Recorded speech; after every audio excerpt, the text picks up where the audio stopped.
been 2 months since Maine's first comfort dog, Baxter, was found dead inside a state vehicle at the Bangor Regional Communications Center. WABI has been reaching out to state officials for answers surrounding the canine's death, but so far they've remained tight-lipped.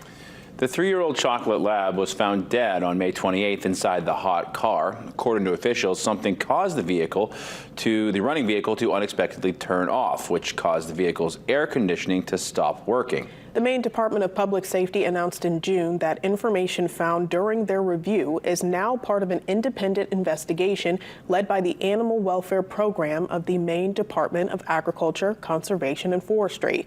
A spokesperson says this remains an open case and they cannot provide any details at this time. We were referred to the district attorney's office, who told us they have no updates. An online petition seeking answers for Baxter's death has gained nearly 7,000 signatures. We will continue to request updates from the state.